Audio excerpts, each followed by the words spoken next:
রাসূলুল্লাহ সাল্লাল্লাহু আলাইহি সাল্লাম বললেন, ইন্নাল মুফলিসা মিন উম্মতি মান ইয়াতি ইয়াওমাল কিয়ামাতি বিসিয়ামিহি ওয়া সালাতিহি ওয়া যাকাতিহি। কিয়ামতের দিন আমার উম্মতের মধ্যে মুফলিস হচ্ছে, গরীব হচ্ছে ওই ব্যক্তি যে কিনা কিয়ামতের দিন তার সালাত নিয়ে উপস্থিত হবে, তার রোজা নিয়ে উপস্থিত হবে, তার যাকাত নিয়ে উপস্থিত হবে। অর্থাৎ কিয়ামতের দিন মানুষ আল্লাহর দরবারে উপস্থিত হবে।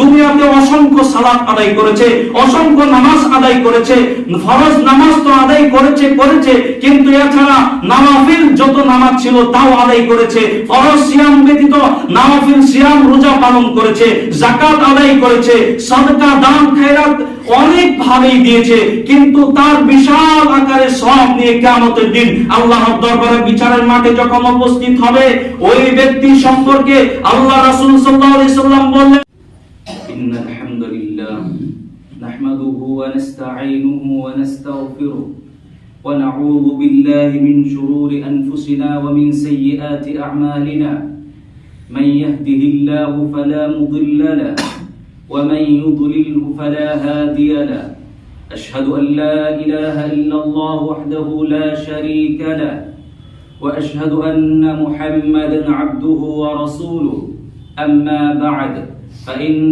خير الحديث كتاب الله وخير الهدي هدي محمد صلى الله عليه وسلم وشر الأمور محدثاتها وكل محدثة بدعة وكل بدعة ضلالة وكل ضلالة في النار. أعوذ بالله من الشيطان الرجيم. بسم الله الرحمن الرحيم. ما للظالمين من حميم ولا شفيع يطاع. وقال النبي صلى الله عليه وسلم إن الظلم ظلمات يوم القيامة. رواه البخاري. সম্মানিত আজকের পবিত্র জুম্মায় উপস্থিত ইসলাম দরদি ভাইরা, সর্বপ্রথম ওই মহান আল্লাহ সুবহানাহু ওয়া তাআলার প্রশংসা, যিনি আজকে আমাদেরকে অত্র মসজিদে বসে জুম্মার খুতবা শোনার জন্য তৌফিক দান করেছেন। আলহামদুলিল্লাহ। আখিরি নবী জনাবে মুহাম্মদ সাল্লাল্লাহু আলাইহি ওয়াসাল্লামের প্রতি লক্ষ কোটি দরুদ ও সালাম অবতীর্ণ হোক। আল্লাহুম্মা সাল্লি আলাইহি আল্লাহুম্মা বারিক আলাইহি। সম্মানিত উপস্থিতি, আজকে যে বিষয়টি নিয়ে কোরআন এবং হাদিসের আলোকে আলোচনা করার চেষ্টা করব, অত্র আলোচ্য বিষয়টি হচ্ছে জুলম। জুলম এটি একটা আরবি শব্দ। এর অর্থ হচ্ছে অন্যায়, অত্যাচার করা, অবিচার করা। সাধারণভাবে জুলম বলা হয়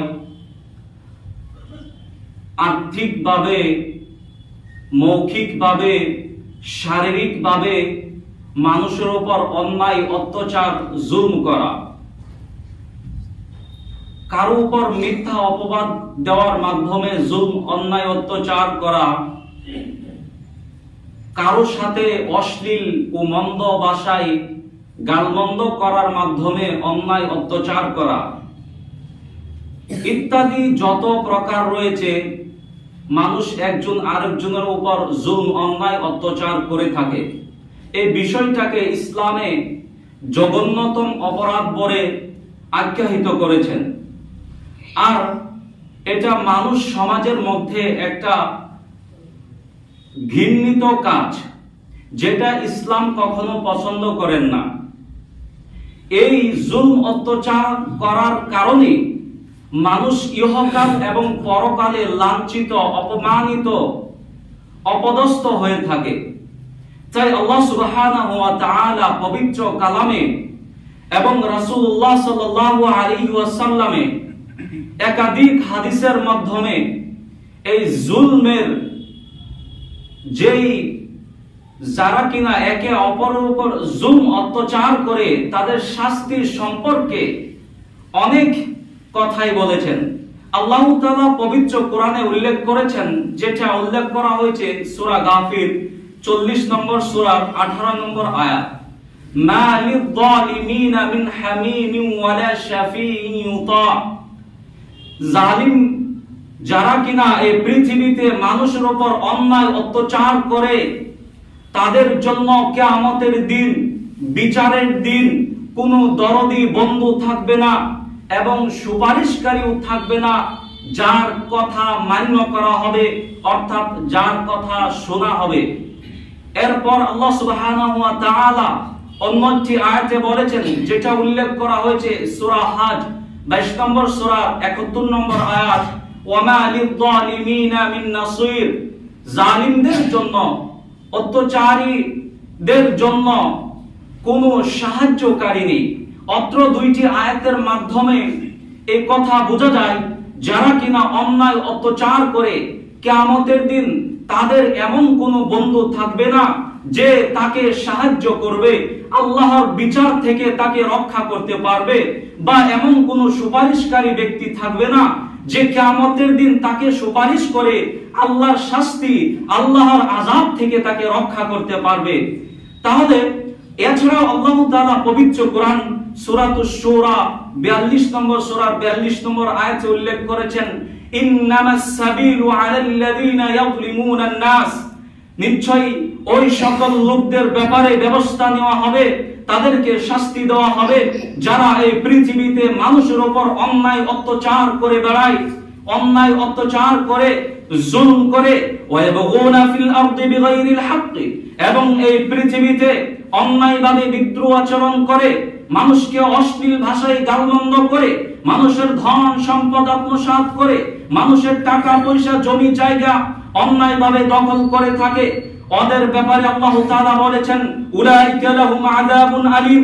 তাদের জন্য দর্দনাক আযাব, তাদের জন্য কঠিন শাস্তির ব্যবস্থা করে রাখা হয়েছে কিয়ামতের দিন। সম্মানিত উপস্থিতি, এই তিনটি কোরআন মাজিদের আয়াতের দ্বারাও, এছাড়াও আল্লাহ তাআলা আরো বলেছেন, ওয়া সায়ালামুল লাযীনা যালামু। যারা কিনা জুলম করেছে, অন্যায় অত্যাচার করে, তারা অচিরেই জেনে নেবে তাদের বাসস্থান, তাদের জায়গা কোথায় হবে, তাদের জায়গা হবে জাহান্নাম। এই আয়াতগুলির মাধ্যমে এই কথা স্পষ্ট হয়, যারা কিনা পৃথিবীতে মানুষ জাতির উপর, একে অপরের উপর অন্যায় অত্যাচার করে, সেটা শারীরিক ভাবে হোক, কারোর সাথে মারধর করার মাধ্যমে হোক, কারো ধন সম্পদ, অর্থ সম্পদ আত্মসাৎ করার মাধ্যমে হোক, অথবা কারো মান ইজ্জতের উপর মিথ্যা তহমতের দ্বারাই হোক, যেইভাবেই হোক না কেন, কেউ যদি কারো উপর অন্যায় অত্যাচার করে, তার জন্য কিয়ামতের দিন শাস্তির ব্যবস্থা করে রেখেছেন আল্লাহ সুবহানাহু ওয়া তাআলা। সম্মানিত উপস্থিতি, এজন্যই রাসূলুল্লাহ সাল্লাল্লাহু আলাইহি ওয়াসাল্লাম বলেছেন, আল মুসলিম মান সালিমাল মুসলিমুনা মিন লিসানিহি ওয়া ইয়াদিহি। একজন মুসলিম সে ততক্ষণ পর্যন্ত একজন মুসলিম যতক্ষণ পর্যন্ত তার হাতের দ্বারা অন্য মুসলিম নিরাপদে থাকে, তার মুখের দ্বারা, তার জিহ্বার দ্বারা অন্য মুসলিম নিরাপদে থাকে। যদি আমার হাতের দ্বারা, আমার পায়ের দ্বারা, আমার কথার দ্বারা, আমার মুখের দ্বারা কোন মুসলিম যদি নিরাপদে থাকতে না পারে, তাহলে বোঝা যাবে যে আমি অত্যাচারী ব্যক্তি, আমি মানুষের উপর জুলম অত্যাচার করছি, আমি একজন প্রকৃতপক্ষে মুসলিম নয়, এটাই বোঝা যাবে। এজন্যই আল্লাহ তাআলা একটি হাদিসে কুদসির মধ্যে বলেছেন, ইন্নী হারামতু যুলমা আলা নাফসি। আমি জুলম অত্যাচারকে আমার নিজ সত্তার উপর হারাম করে দিয়েছি, ওয়া জাআলতু বাইনাকুম, এবং এটাকে নিষিদ্ধ করেছি তোমাদের উপর। ফালা তাযালামু, অতএব তোমরা একে অপরের উপর জুলম, অন্যায় অত্যাচার করিও না। সম্মানিত উপস্থিতি, আমি এটাই বুঝাইতে চেয়েছি যে কিতাব ও সুন্নাহর মাধ্যমে জুলম অত্যাচার, অন্যায় করা কত বড় যে অপরাধ। এই পৃথিবীর মধ্যে যত গুনাহ রয়েছে, তার মধ্যে বিশিষ্ট সবচেয়ে বড় গুনাহ হচ্ছে শিরক, যেটা প্রথম লিস্টে রাখা হয়। যেই গুনাহ করলে, যেই গুনাহ যদি মানুষ করে, তা তওবাবিহীন, আল্লাহ সুবহানাহু ওয়া তাআলা তাকে ক্ষমা করে না। যদি সে তওবা করে, আল্লাহ ক্ষমা করে দেয়। কিন্তু এটা হচ্ছে এমন একটা ব্যতিক্রম গুনাহ, আপনি এই গুনাহ করার পর আল্লাহর কাছে শতবার তওবা করলেও সেই তওবা কবুল হবে না, আল্লাহ কবুল করবেন না। যার অপরাধ করেছেন, যার উপর নির্যাতন করেছেন, যাকে প্রহার করেছেন, যার উপর অন্যায় অত্যাচার করেছেন, যার জমি জায়গা দখল করেছেন, যার টাকা পয়সা আত্মসাৎ করেছেন, যার কাছ থেকে টাকা নিয়ে পরিশোধ করেননি, সেই ব্যক্তির কাছে তা পরিশোধ না করে মাফ যদি এই পৃথিবীতে না করে নেন, তাহলে কিয়ামতের দিন আল্লাহ আপনাকে মাফ করবেন না। এটা এমন একটা ব্যতিক্রম গুনাহ, যে গুনার মাফ আল্লাহ তওবা করলে করেন না, বরঞ্চ যার অন্যায় করেছেন তার বস্তু ফেরত দিয়ে তার কাছে মাফ চাইতে হবে। সে যদি মাফ করে তাহলে আল্লাহ সুবহানাহু ওয়া তাআলা মাফ করবেন। সম্মানিত উপস্থিতি, শুধু তাই নয়, এই গুনাহকে লক্ষ্য করে কয়েকটি হাদিস বলে আমি সংক্ষিপ্ত আকারে আমার জুম্মার খুতবা শেষ করে দিব। এই পৃথিবীতে আজকে আমরা দেখে আছি যে মানুষ একজন আরেকজনের জমি জায়গা দখল করে আছে। এটার কেমন শাস্তি হবে? আল্লাহ রাসূল সাল্লাল্লাহু আলাইহি সাল্লাম বুখারীর এক হাদিসের মধ্যে বলেছেন, মান আখাযা শিবরাম মিনাল আরদি যুলমান, কোন ব্যক্তি যদি জমিনের একটি অংশ যদি আত্মসাৎ করে থাকে, ফাইন্নাহু ইউতাওয়াক্কাহু ইয়াওমাল কিয়ামাতি মিন সাব'i আরদিন, কিয়ামতের দিন আল্লাহ সুবহানাহু ওয়া তাআলা তার 7 পরিমাণ জমিন তার গলায় ধারণ করে দিবে। অর্থাৎ পৃথিবীতে যদি আপনি অর্ধ হাত জমিনও যদি অন্যায়ভাবে আত্মসাৎ করে থাকেন, কিয়ামতের দিন আল্লাহ সুবহানাহু ওয়া তাআলা 7 পরিমাণ জমিন আপনার গলায় ধারণ করে দিবে। আপনি বিচারের মাঠে সেই জমি নিয়ে চলতে থাকবেন। সম্মানিত উপস্থিতি, এটা হলো একটা অপমান।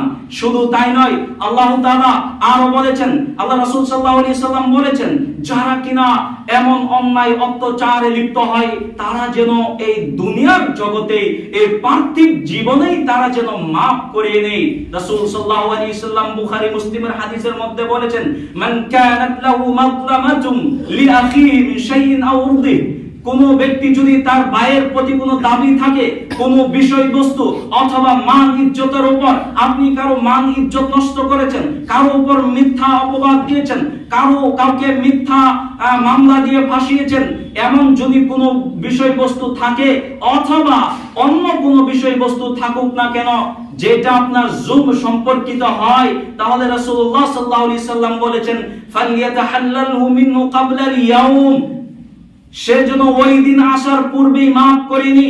অর্থাৎ কিয়ামতের দিন আসার পূর্বে ইহকাল এই পার্থিব জীবনেই যেন সে মাফ করে নেয়, যেই দিন আপনার কোনো দিনার, কোনো দিরহাম, কোনো টাকা পয়সা, কোনো অর্থ সম্পদ কাজে আসবে না। এই জন্যই রাসূল সাল্লাল্লাহু আলাইহি সাল্লাম বলেছেন, ইন কানা লাহু আমালুন সালিহ, যদি আমলে সালিহ থাকে, নেক আমল থাকে, কিয়ামতের দিন যার উপর জুলম করেছে তাকে তার নেক আমল দিয়ে দেওয়া হবে। যখন নেক আমল ফুরিয়ে যাবে, ফাইল্লাম তাকুন লাহু হাসানাত, যখন তার নেক আমল শেষ হয়ে যাবে, তখন ওই মাজলুম, যাকে জুলম করেছে, যার উপর নির্যাতন করেছে, সেই ব্যক্তির পাপ নিয়ে তার উপর চাপিয়ে দেওয়া হবে, এইভাবে পরিশোধ করা হবে। সম্মানিত উপস্থিতি, শুধু তাই নয়, রাসূলুল্লাহ সাল্লাল্লাহু আলাইহি ওয়াসাল্লাম সাহাবায়ে কেরামকে জিজ্ঞাসা করলেন, আতাদরুনা মাল মুফলিস, তোমরা কি জানো মুফলিস কে, দেওয়ালিয়া কে, গরিব কে, দরিদ্র কে? সাহাবায়ে কেরাম বললেন, আল মুফলিসু ফিনা মান লা দিরহাম লাহু ওয়া লা মাতা, আমাদের মধ্যে মুফলিস হচ্ছে ওই ব্যক্তি, আমাদের মধ্যে গরিব হচ্ছে ওই ব্যক্তি, সবচেয়ে নিম্ন শ্রেণীর ব্যক্তি হচ্ছে ওই ব্যক্তি যার কাছে অর্থ সম্পদ নেই, যার কাছে টাকা নেই, ধন সম্পদ নেই, সে একদম নিম্ন শ্রেণীর ব্যক্তি, দেওয়ালিয়া গরিব ব্যক্তি। রাসূলুল্লাহ সাল্লাল্লাহু আলাইহি সাল্লাম বললেন, ইন্নাল মুফলিসা মিন উম্মতি মান ইয়াতি ইয়াওমাল কিয়ামাতি বিসিয়ামিহি ওয়া সালাতিহি ওয়া যাকাতিহি, কিয়ামতের দিন আমার উম্মতের মধ্যে মুফলিস হচ্ছে, গরিব হচ্ছে ওই ব্যক্তি যে কিনা কিয়ামতের দিন তার সালাত নিয়ে উপস্থিত হবে, তার রোজা নিয়ে উপস্থিত হবে, তার যাকাত নিয়ে উপস্থিত হবে। অর্থাৎ কিয়ামতের দিন মানুষ আল্লাহর দরবারে উপস্থিত হবে। দুনিয়াতে অসংখ্য সালাত আদায় করেছে, অসংখ্য নামাজ আদায় করেছে, ফরজ নামাজ তো আদায় করেছে, কিন্তু এছাড়া নওয়াফিল যত নামাজ ছিল তাও আদায় করেছে, ফরজ সিয়াম ব্যতীত নওয়াফিল সিয়াম রোজা পালন করেছে, যাকাত আদায় করেছে, সাদকা দান খায়রাত অনেক ভাবেই দিয়েছে, কিন্তু তার বিশাল আকারে সওয়াব নিয়ে কিয়ামতের দিন আল্লাহর দরবারে বিচারের মাঠে যখন উপস্থিত হবে, ওই ব্যক্তি সম্পর্কে আল্লাহ রাসূল সাল্লাল্লাহু আলাইহি সাল্লাম বললেন যে এমন ব্যক্তি হবে এই পৃথিবীর মধ্যে সবচেয়ে কিন্তু এমন ব্যক্তি হবে কিয়ামতের দিন সবচেয়ে গরিব ব্যক্তি, সবচেয়ে দুঃখী ব্যক্তি। কেন? যে সে তো উপস্থিত হবে তার সালাত, নামাজ, রোজা, দান, খায়রাত এগুলার সব নিয়ে উপস্থিত হবে, কিন্তু এর সাথে থাকবে যে দুনিয়ার জগতে সে কাউকে গালি দিয়েছে, ওয়াকাদের সাথে মাহাদা কাউকে গালি দিয়েছে, ওয়াকাদা মাহাদা কারো উপর মিথ্যা তহমত দিয়েছে, মিথ্যা অপবাদ চাপিয়ে দিয়েছে, ওয়াদারাবাহাদা কাউকে মারধর করেছে, ওয়াকালা মালাহাদা কারো ধন সম্পদ আত্মসাৎ করেছে, এবং কি কাউকে হত্যাও করেছে। এমন অপরাধ নিয়ে কিয়ামতের মাঠে উপস্থিত হবে। সেই দিন কি করা হবে? কিন্তু সেই দিন তার সওয়াব, তার নামাজের সওয়াব, রোজার সওয়াব নিয়ে সে ব্যক্তি জান্নাতে যাওয়ার কথা থাকবে। কিন্তু এমন তো সময় ব্যক্তি উপস্থিত হবে এই দুনিয়াতে যার যার অপরাধ করেছে, যার উপর জুলম, অন্যায়, অত্যাচার, নির্যাতন করেছে, সেই লোকেরা উপস্থিত হবে, আল্লাহর কাছে দরখাস্ত করবে, আল্লাহ তুমি এই ব্যক্তিকে জান্নাতে দিবে না, এই ব্যক্তি দুনিয়াতে আমাকে গালি দিয়েছিল, আমাকে অন্যায়ভাবে আমার জমি জায়গা দখল করেছিল, আমার বাবা পৃথিবীতে ছিল না, আমার আপন চাচা আমার ধন সম্পদ জমি জায়গা কেড়ে নিয়েছে, একে তুমি জান্নাতে দিবে না। সেই দিন আপনি কোথায় যাবেন? এই দুনিয়াতে আপনি ছিলেন বিত্তশালী, এই দুনিয়াতে ছিলেন আপনি ধনী ব্যক্তি, এই দুনিয়াতে ছিল আপনার কাছে ক্ষমতার ভান্ডার, আপনার ছেলে সন্তান প্রজন্ম অনেক ছিল, যার নিয়ে আপনি দুনিয়াতে অনেক অহংকার করে থাকতেন, এই টাকা পয়সা নিয়ে আপনি অনেক অহংকার করে থাকতেন, টাকা পয়সার গরিমা দেখিয়ে চলতেন, মানুষের উপর নির্যাতিত করতেন। কিন্তু কিয়ামতের দিন আপনার সেই টাকা পয়সা কাজে আসবে না। সেই দিন আপনার নেক আমল হতে নেক নিয়ে ওই ব্যক্তিকে দিয়ে দেওয়া হবে। যখন আপনার ভান্ডারে নেক আমল থাকবে না, আপনার সওয়াব থাকবে না, সেই দিন কি হবে? আল্লাহ আপনাকে ওই ব্যক্তির গুনাহের বোঝা নিয়ে আপনার উপর চাপিয়ে দিবে।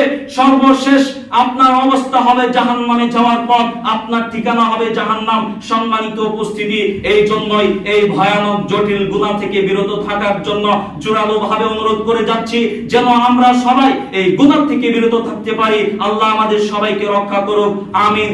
সম্মানিত উপস্থিতি, আল্লাহ তাআলা কিয়ামতের মাঠে আমাদের বিচার তো করবে, মানুষ জাতির বিচার তো করবে, কিন্তু পশু প্রাণী যারা কিনা এই পৃথিবীর বুকে আছে তাদেরও বিচার করা হবে। হাদিসের মধ্যে উল্লেখ করা হয়েছে যে কিয়ামতের দিন আল্লাহ লা তুআদ্দুনাল আমানাতা ইলা আহলিহা ইয়াউমাল কিয়ামা, কিয়ামতের দিন সবার আমানত সবাইকে ফিরিয়ে দেওয়া হবে।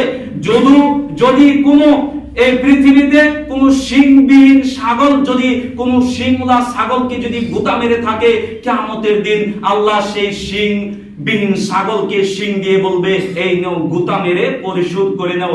এমন ভাবে যারা পশু প্রাণী বলতে পারে না তাদেরকেও যদি বিচার হয় সমান ভাবে, মানুষ জাতি যাদেরকে আল্লাহ বিবেক দিয়েছে, বুদ্ধি দিয়েছে, যারা বিবেক বুদ্ধি খাটিয়ে চলাফেরা করতে পারে, সর্বক্ষেত্রে তাদের বুদ্ধি খাটে কিন্তু আমলের ক্ষেত্রে খাটে না, তাদের বিচার কেমন কঠিন হবে।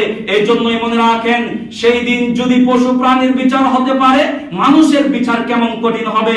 এই জন্যই আমি আজকে বলে যাব ওই সকল পিতাদের ব্যাপারে যারা কিনা জীবিত থাকাকালীন অবস্থায় নিজের অর্থ সম্পদ জমি জায়গাকে অন্যায়ভাবে সন্তানদের মাঝে বন্টন করেছে, তাদের কি অবস্থা হবে কিয়ামতের দিন।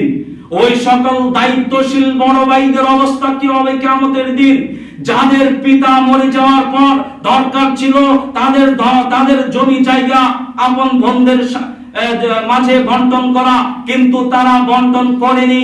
যারা করেছে অন্যায় ভাবে শরীয়ত বিরোধী পন্থায় বন্টন করেছে, তাদের অবস্থা কি হবে।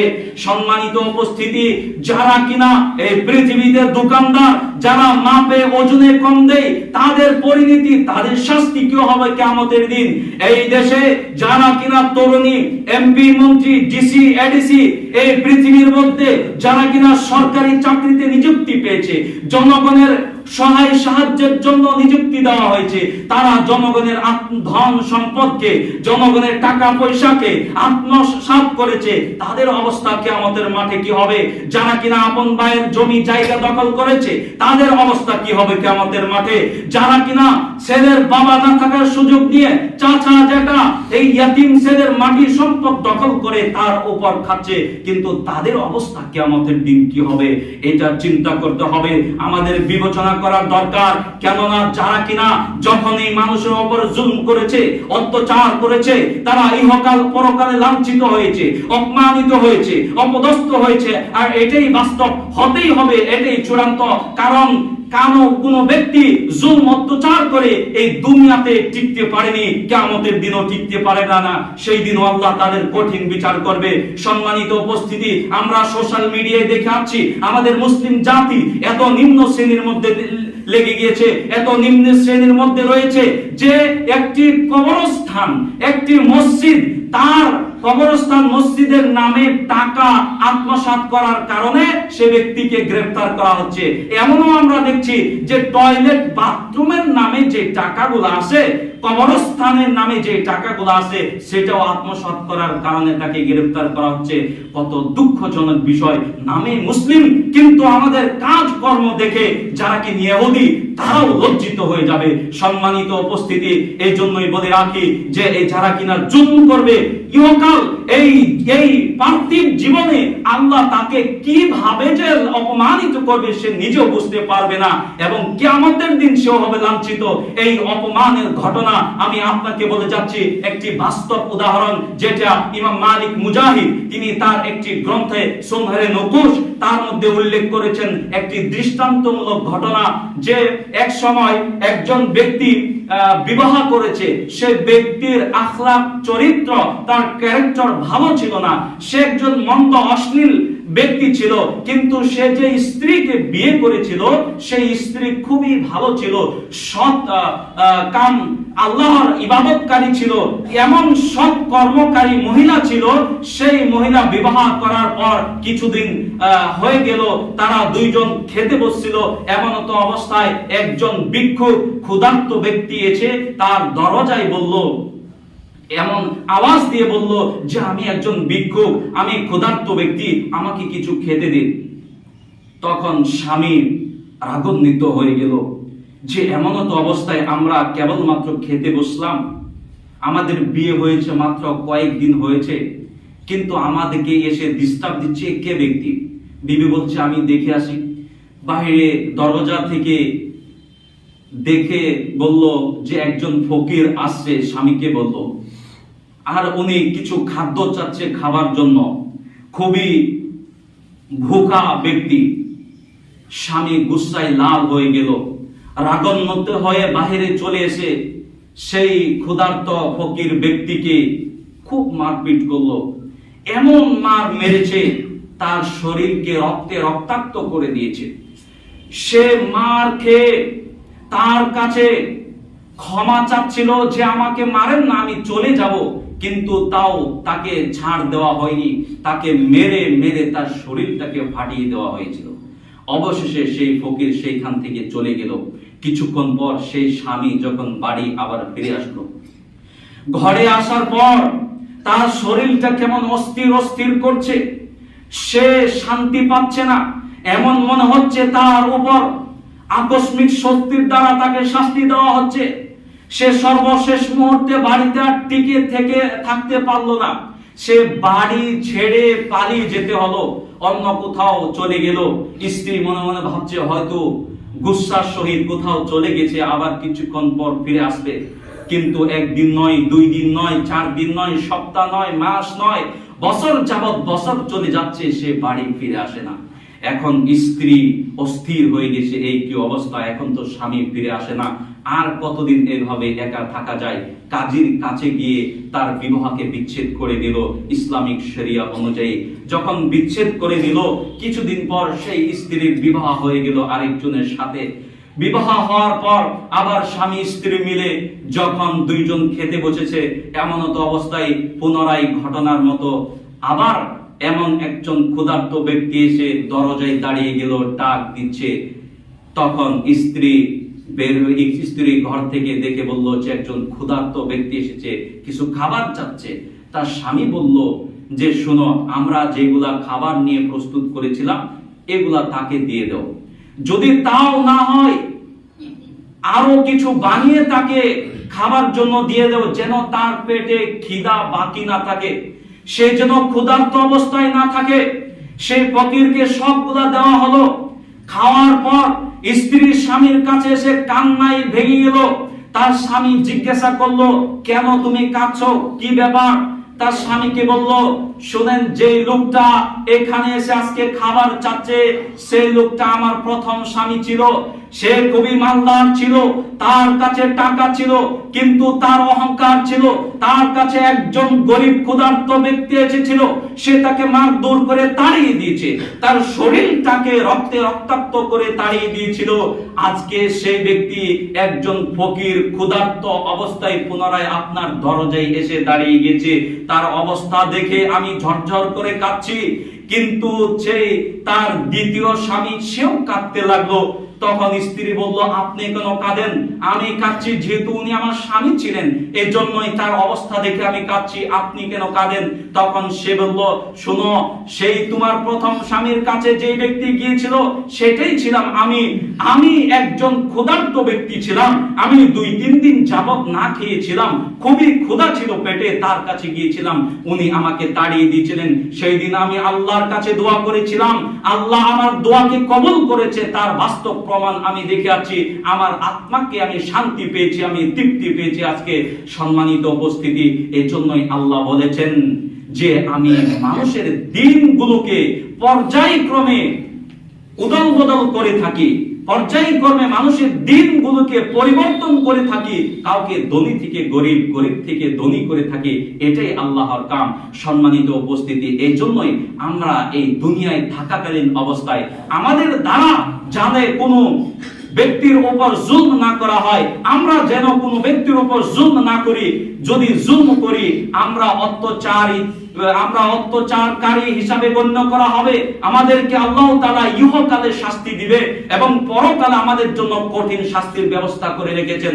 সম্মানিত উপস্থিতি, আল্লাহ তাআলা এই জালিম সম্প্রদায়ের ব্যাপারে পবিত্র কোরআনে উল্লেখ করেছেন, ইন্না আ'তাদনা লিয-যালিমিনা নারা, আমি জালিমদের জন্য, যারা কিনা জুলম অন্যায় অত্যাচার করে, তাদের জন্য এমন আগুন প্রস্তুত করে রেখেছি, আহাতা বিহিম সুরাদিকুহা, যে আগুনের বেষ্টনী তার চতুর্দিকে বেষ্টন করতে থাকবে, অর্থাৎ আগুনের দ্বারা তৈরি করা ওয়াল, সেই ওয়াল তাকে ঘিরে রাখবে। সেই দিন সে যদি আল্লাহর কাছে পানি চায়, পানির দ্বারা যদি সাহায্য চায়, তাহলে তাকে পানি দেওয়া হবে কাল মুহলি, এমন গলিত ধাতুর ন্যায় পানি দেওয়া হবে।